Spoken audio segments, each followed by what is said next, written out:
So I did this one this morning, and I have this new tool because, you know, I may have mentioned I'm taking a pottery class, and of course they have all these supplies. Oh, thanks, Vicki. There's all these supplies that I don't usually find, you know, I don't look for pottery supplies, but this is super cool. There was only one, and I don't even know what it's called. It's just this weird squiggly thing. So I did some cool marks in here and scratching through the layers of paint. So I'll do it on this one. All right, so I have taped down. This is a piece of 5x7. I used hot press, and it's 300 pound. It's a piece of arches. I had a little piece left over, and I cut it into two. And so on this one, I just added these layers. I started with a watery layer, which we're gonna do on this one. And then I have some leftover. This is all coming from Conversations. And today I decided I'm not gonna use the Magnolia paint. I'm just gonna use just a few. It's such a small canvas size, so I'm just going to use a few colors that I have. And I have some of my little numbers, a few other little pieces, and some thread. And off to the side, I have some paint, some gesso, some water, and a couple other tools. This color shaper, which I used in the class. Okay. And then I have some pastels over here. So I'm gonna move this one to the side. And what I'm gonna do first is I'm gonna make a little wash. And I'm going to use Payne's Gray. So I have over here just a little piece of palette paper that I'm going to mix up. So I'm putting just a little bit of Payne's Gray down, and I'm going to move it into this little container. And I'm going to pour a little bit more water in it. So I'm going to make this little watery wash here. Okay. And then, okay, I'm going to pour it right here. So I can't control what's going to happen. So I'm doing something a little different than I did on this one. And then I'm going to take this Catalyst shaper, and I'm just going to move it.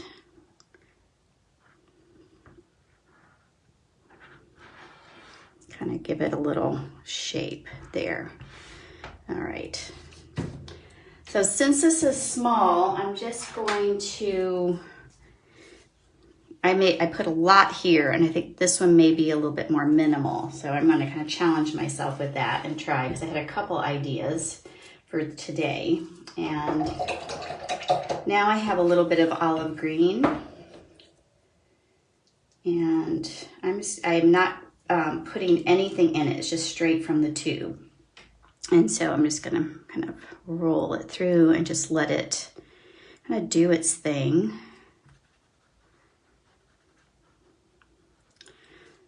Let it lead, and then kind of pull that.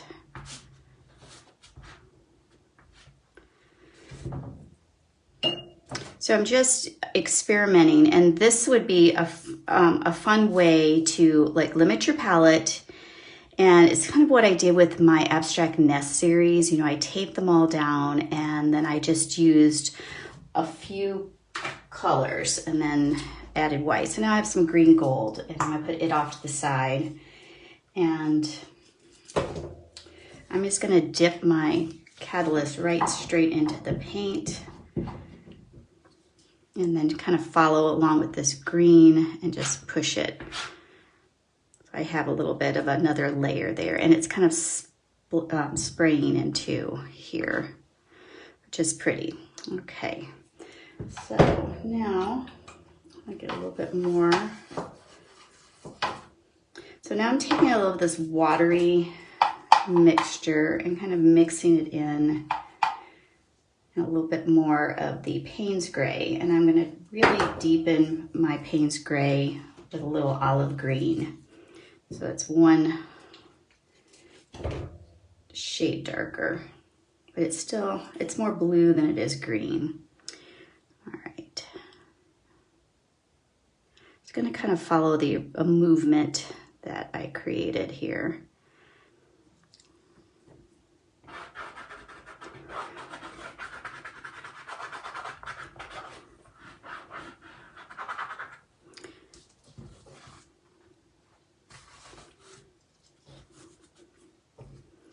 All right, let's see what happens with this.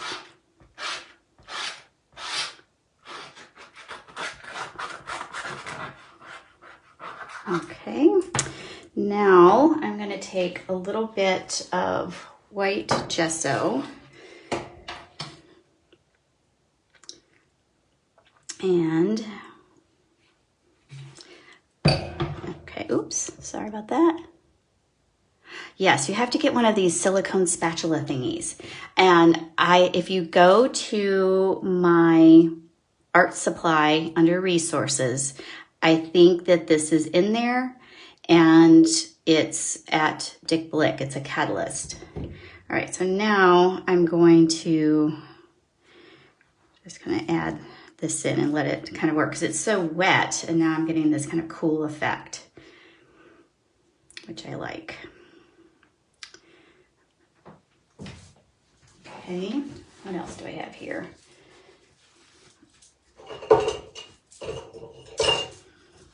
So I think it's fun sometimes to kind of hold back a little bit and see what you can do with the composition. So I just took this flat brush and dipped it in my gesso, and then I'm just gonna move it here and add a nice white space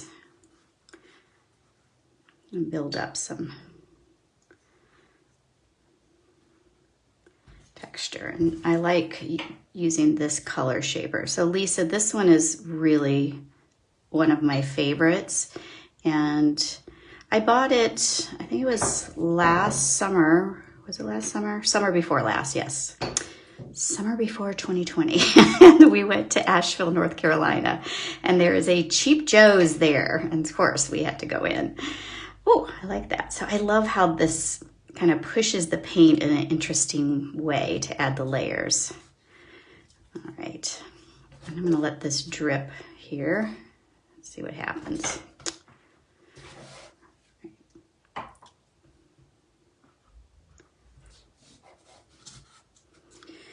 So I like what's happening. It looks really pretty. Okay, so let me see what happens up here.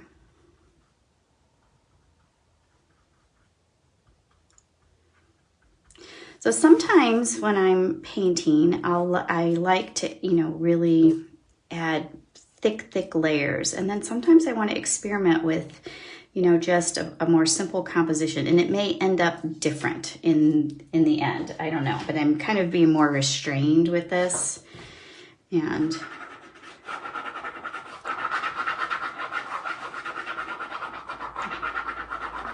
I just think it's kind of fun. This little piece of I think I need to order another one. This is the Neo 2 crayon that's water soluble. They look like this in case you haven't used them before. They're like a nice big crayon. They're so much fun. Oh, let's see, this is dry enough.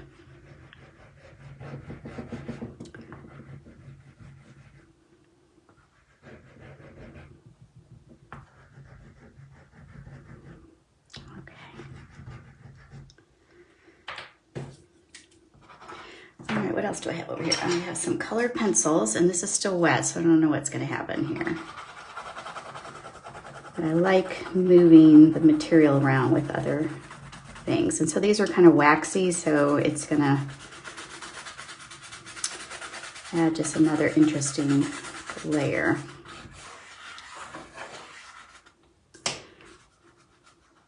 Okay. All right, now let's see, how about the color I love, burnt sienna, since it's still within my theme. And let's see, let's just add a little bit. I think I have this kind of focal point right here, and it's, if you divide this in thirds this way and thirds this way, it's kind of right around here. there's some interesting little scribbles. So I'm going to take a little bit of this, and I think I'm going to just nestle it in to this spot right here and just let it do its thing. And then later on, I may build it up thicker. And I have some pastels, and so I will, once this all dries, I'll go in and add some pastels and some more marks. Okay, so I'm gonna set this aside. I may do something else with it, but for right now, I don't like how that looks. I feel like I'm at a stopping point.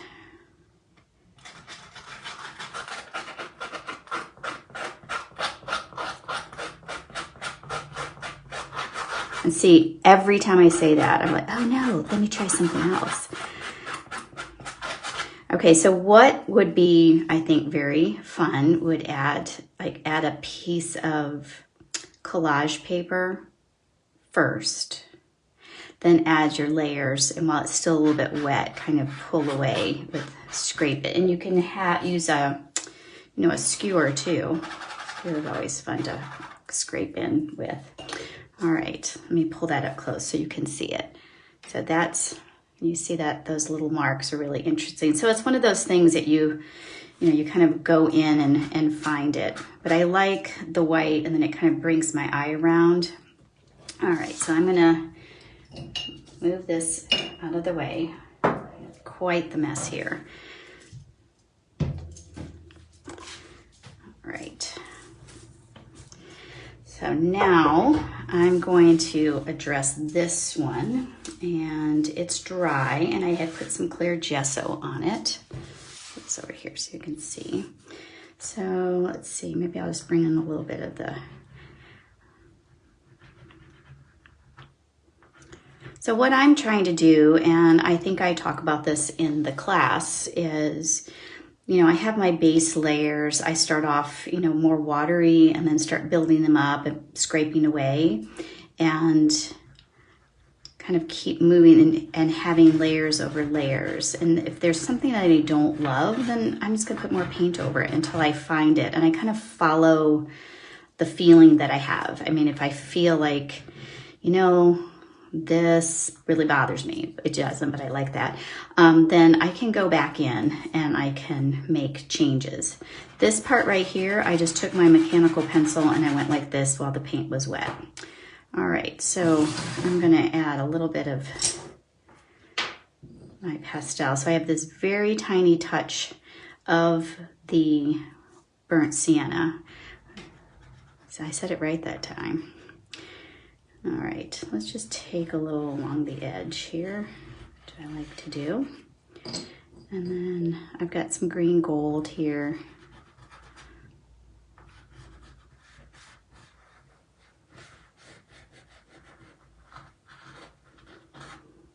Some olive green. So I'll be talking about this more in my live on Thursday in the creative community, but I'm going to be kind of experimenting with color. January, I've set aside some time. I'm gonna start working on a new series in oils, and I love the greens, and I kind of want to push my greens and blues, and then, maybe bring in some warmer colors in there too. This is kind of a soft gray green I like. And then I have this little bit of a warm pink. I'm just gonna bring it in and around. All right, I need a white. Okay.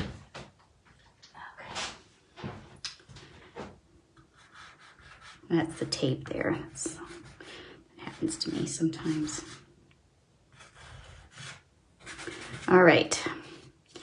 So I think I will leave it for a moment. I thought I had, okay, here we go. And then I'm gonna do a little collage work on it and see what happens.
There we go. I have like a little bleed there, but I'm fine with that.